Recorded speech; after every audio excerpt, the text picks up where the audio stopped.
Hello, I'm Kate McKay, and welcome again to another episode of how to not only survive, but thrive during this really super challenging time. Today, I'm looking forward to introducing Kristen Miller. She is both a shamanic practitioner and also a professional cellist. I'm just going to read a little bit about her own bio, and then we will talk about how we know each other when she comes on screen. Kristen Miller is a shamanic sound healer and professional cellist. She is trained in the, I'm going to have to put my glasses on. Sorry about that. Hold on a minute. She is trained in the Unani tradition of shamanism from Malaysian Borneo and is a certified sound healer from the Atma Buddhi School of Sound and Vibrational Medicine in Colorado.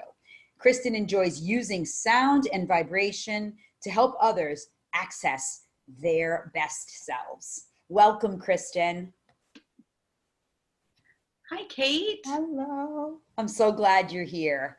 So, I mean, we can start anywhere, but really I want the listeners to know that I've known Kristen for just a few months, and I have been doing some shamanic work with her, particularly using the sound bowls. And that's why I know this work and I believe in this work, and I'm just so honored to have this time with you. So thank you so much. Thank you so much, Kate. Thanks for having me today. It's so good to see you. So how are you, just from a personal perspective, how are you managing right now, Kristen, with this time?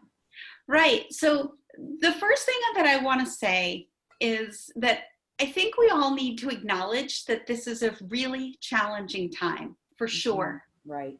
And I think that there might be a temptation among some people to play it down or to put a glossy sheen over it.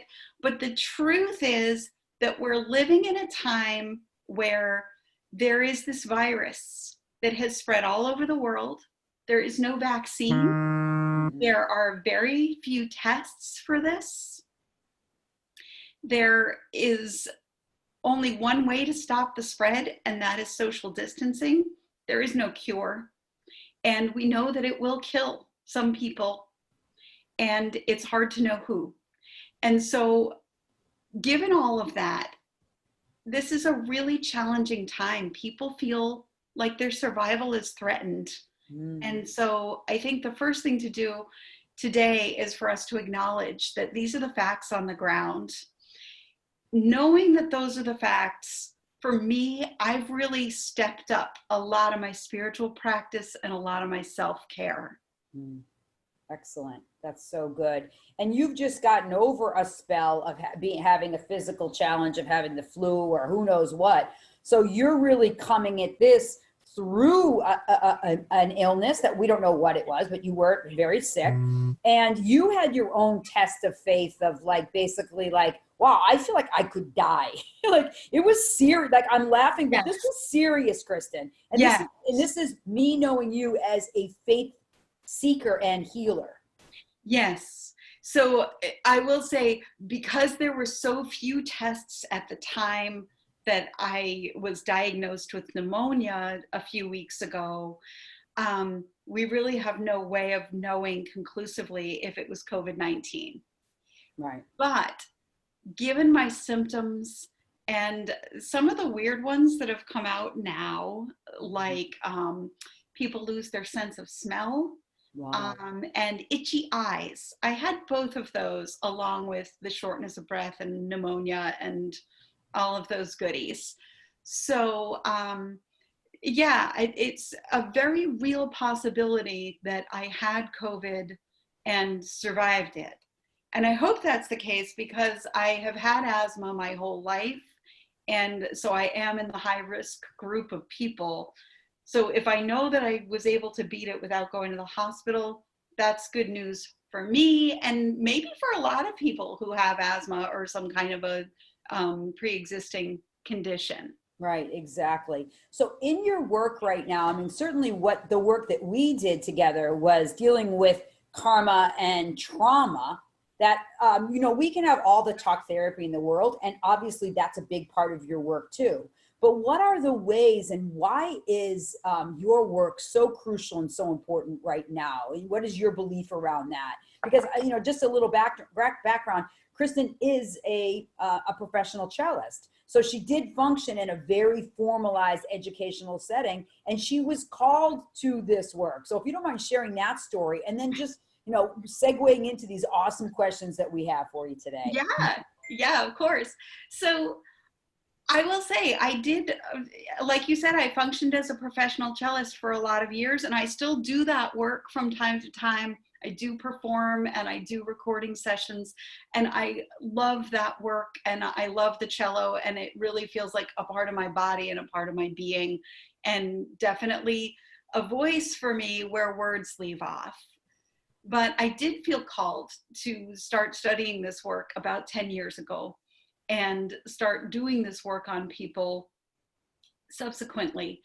And that really called on me to get off the stage a little bit and kind of get out of my more public persona.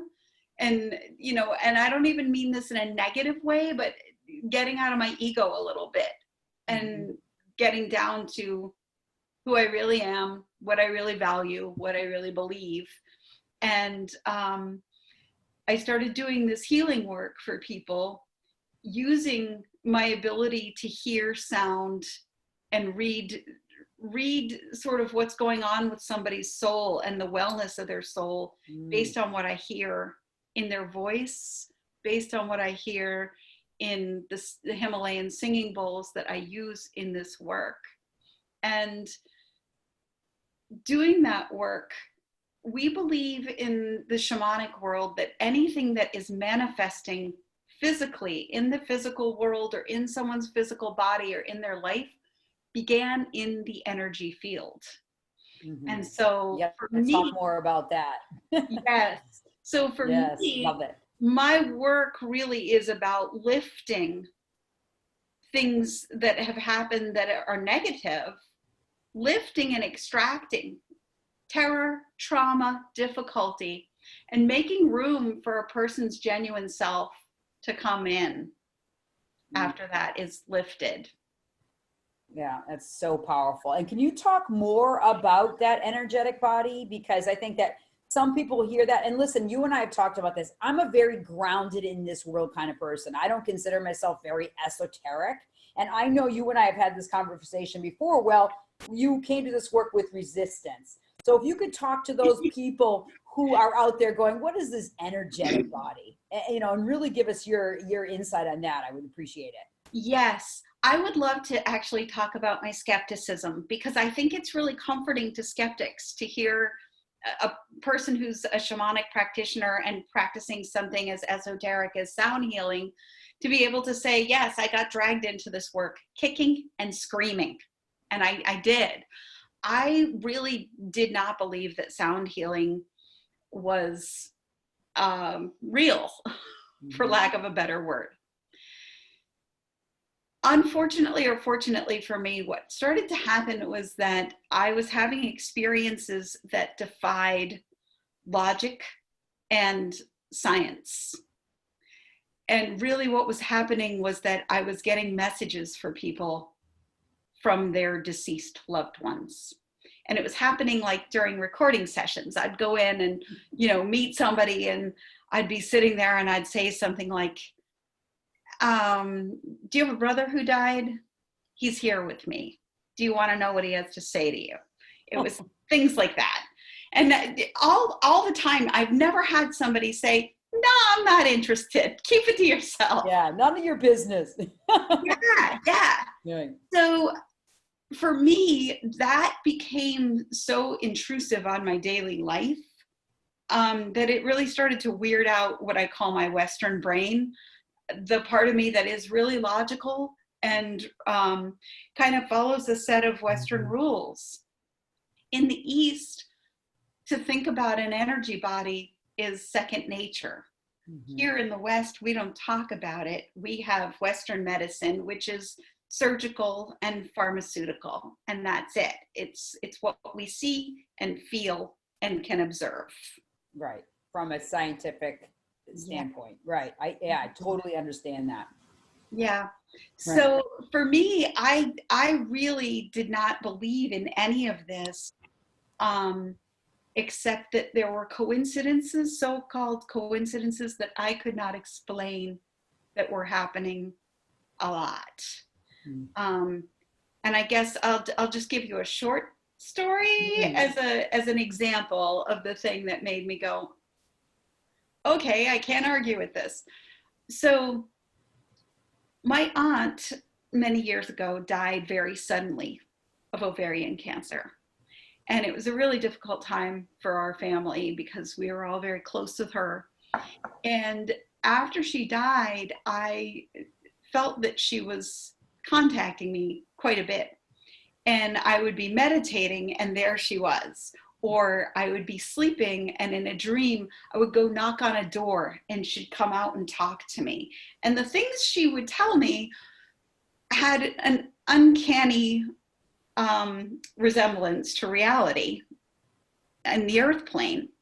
So one time she told me, I said to her, I feel so terrible that I have nothing of yours. I don't feel like I need something expensive. Like I don't want jewelry or anything like that. I just wish I had something small to remember you by.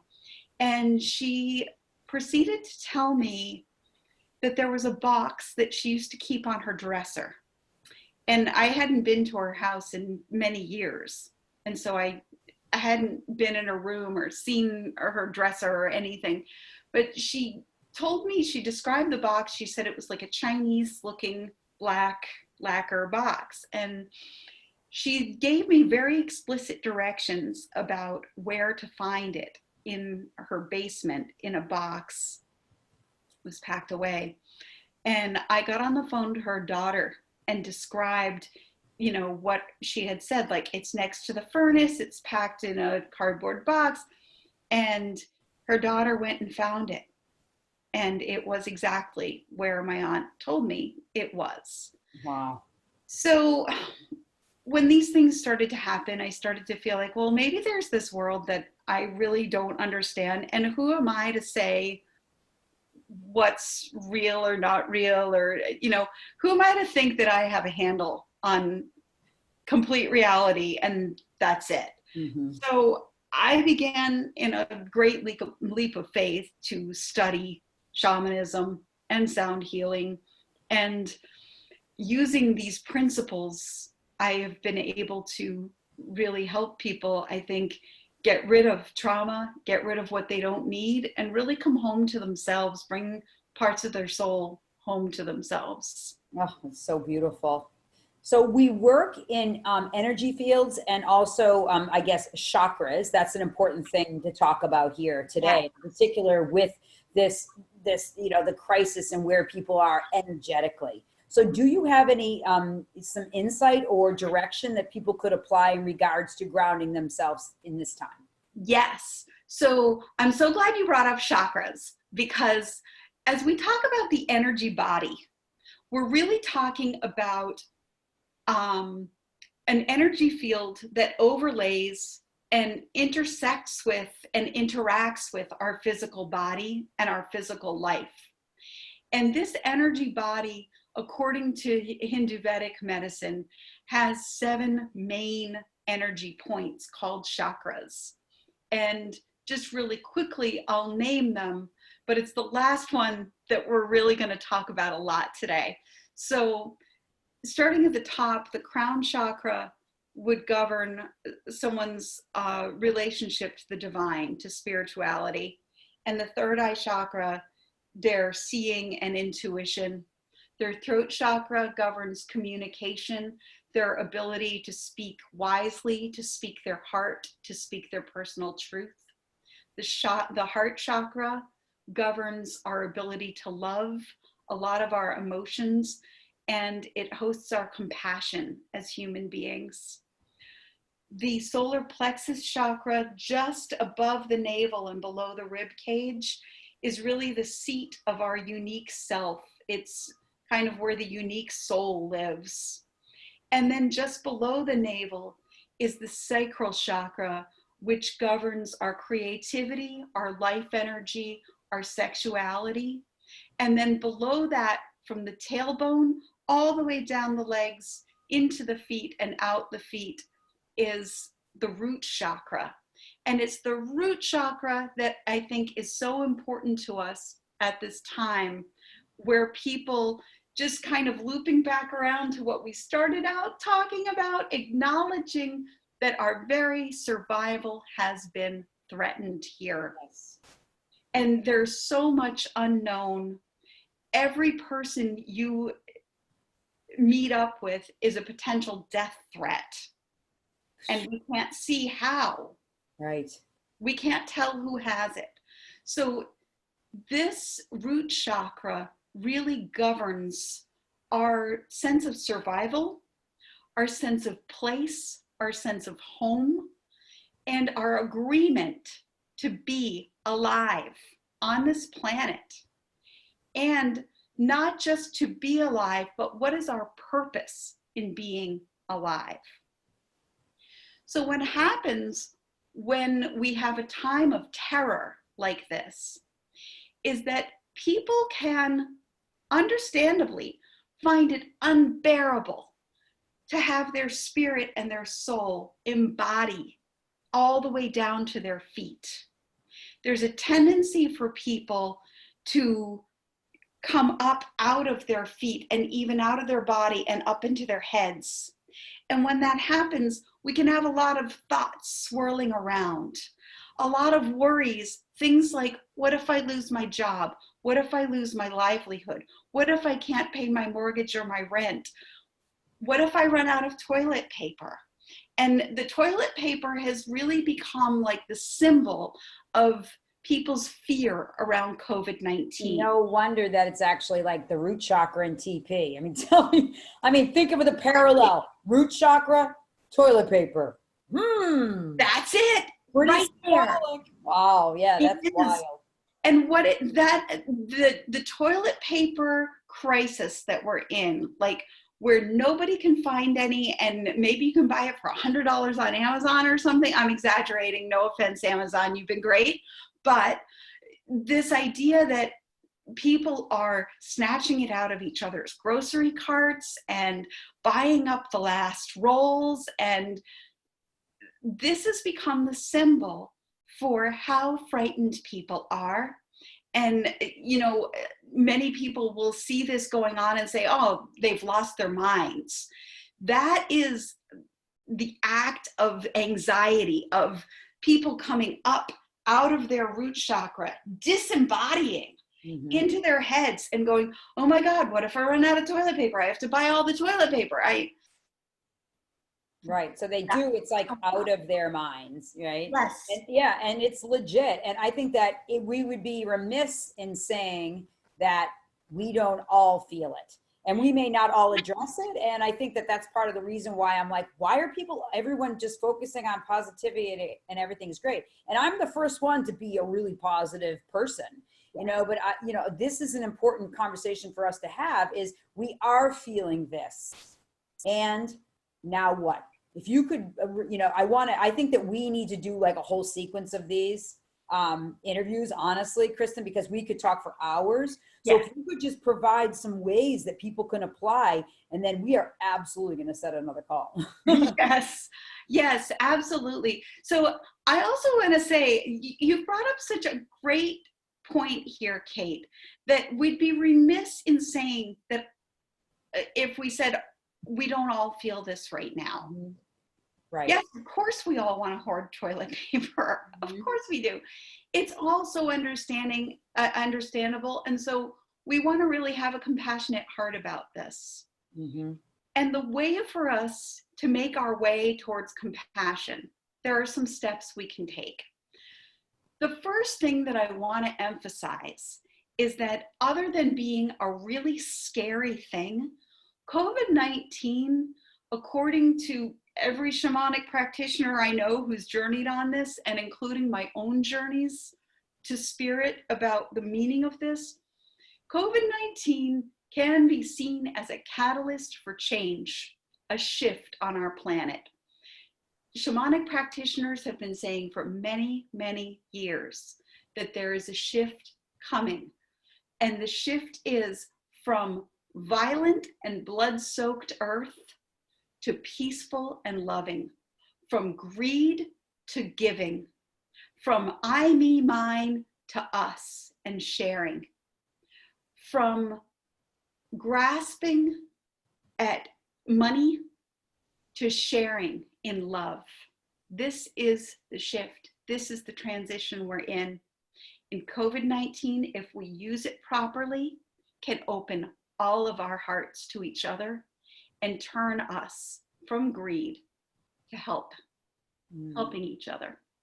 Love and so the way to becoming helpers in this is for all of us to find a way to embody ourselves back down into our root chakra, all the way into our feet, down into the earth.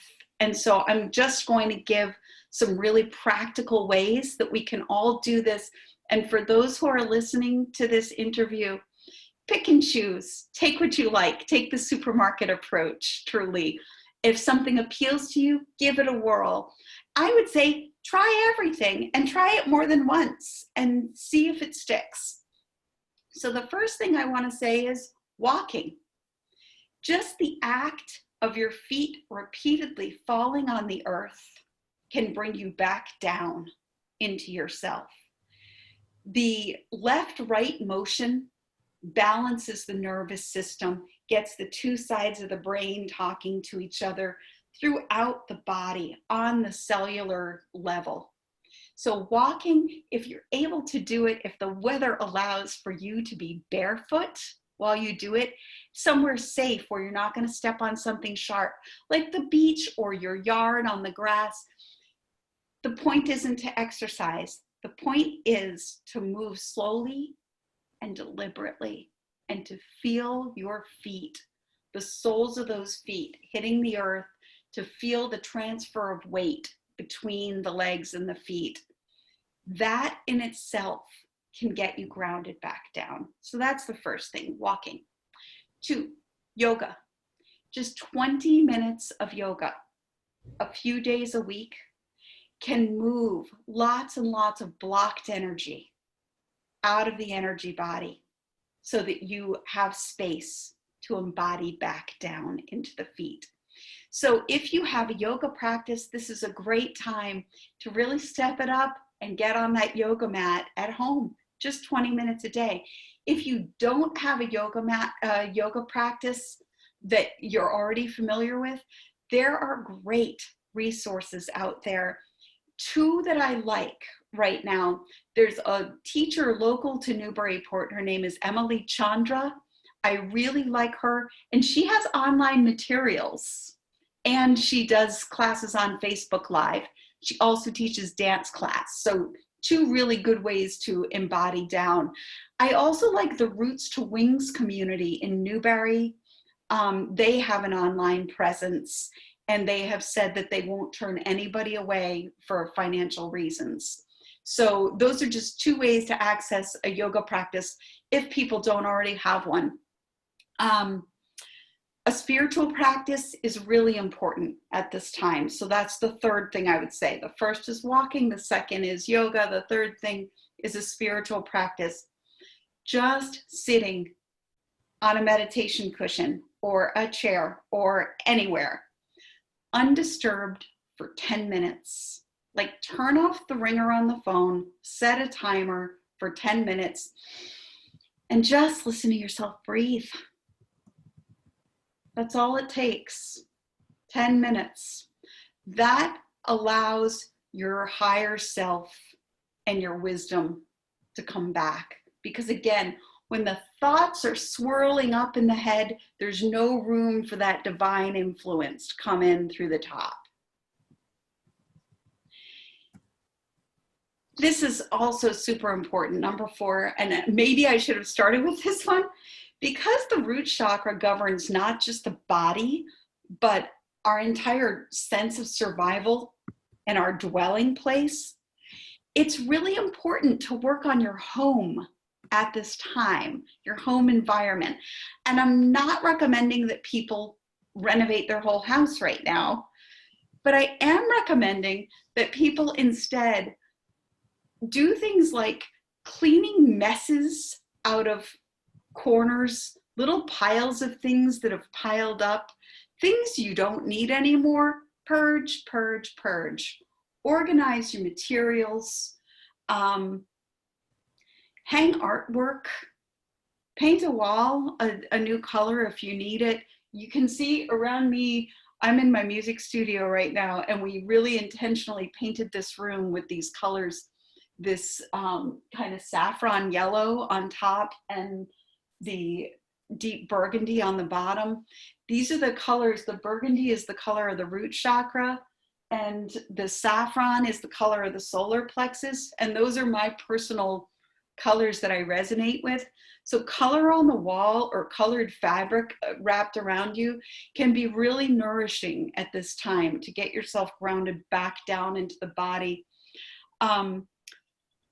If you're able to create spaces in your home that serve your needs right now. We're all cooking for ourselves. Some people love to cook, some people hate to cook.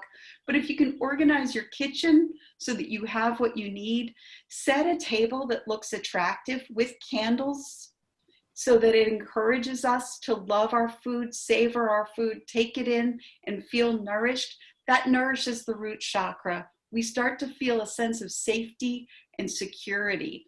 And out of this sense of safety and security, we can start to rise into our heart and start to ask ourselves, how can we help during this time? Mm-hmm. So that we can move into that place of service, because, you know, ultimately we can't really be in service if we are in a high state of anxiety or depression. So Yes. you know, it goes back to depression is worrying about what happened. Anxiety is worrying about what's to come.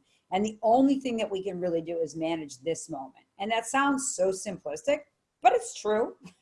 Because when you're focusing on the present moment, it becomes larger than itself. And then you come up with solutions, ideas, and you can bring in anything into that present moment. Peace, love, joy, awareness, anything that will help you make some really healthy decisions for yourself, your home, your community, our world. That's it, exactly. So if we're able to be grounded and grounded down into our roots, then we're able to get in contact with what is our true purpose in this life.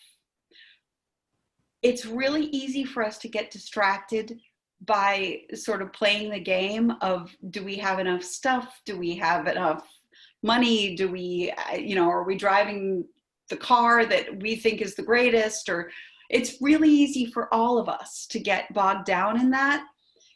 But a time like this, where people are in danger and people are dying, is a time for us to reevaluate and say, well, is that really my purpose? Or do I have another purpose here? Do I have gifts that I could share with the world? And I think everybody has special gifts. And some people know what their gifts are. Some people don't. And that's okay. This can be a time for people to discover what their gifts are and figure out how they're going to share them with others. Yeah, that's so awesome. We could go on and on, Kristen. I actually would love to interview you again, because I think we have so many different levels. We could go through just the chakras and have like hours of content. So any questions that people have, I will be providing access to Kristen. She does do her work virtually and on Zoom, as well as her practice with the singing bowls in her own studio in Massachusetts. But she is available, and I will be providing information for you. If you feel this underlying sense of stress and not really knowing what it's about, and you want some help grounding in that energy, I highly recommend working with Kristen Miller. And I'm using that. I have done it, and I certainly couldn't have done the level of healing work that I've done particularly since I lost my son in the last 2.5 years, if I didn't have this as a piece of my work. And it's the reason why I can stand here and why we stand here today, standing in for all people as spiritual warriors. So thank you so much. Thank you, Kate. Yeah, and I also want to add to that too, that, you know, you brought up your loss of your child in this. Times of terror like this can reactivate old traumas for people. Yes. And that can be very painful and challenging at a time where people feel isolated. So I am available by phone, by FaceTime, by Zoom, to talk with people and do energy work remotely. Because remember, I'm working on the energy body that can be accessed from a distance. Yeah, absolutely. Well, thank you again. And thank you, viewers, again for tuning in on this series about how to not only survive, but thrive through these challenging times. I'm Kate McKay, and we'll speak again soon. Take care.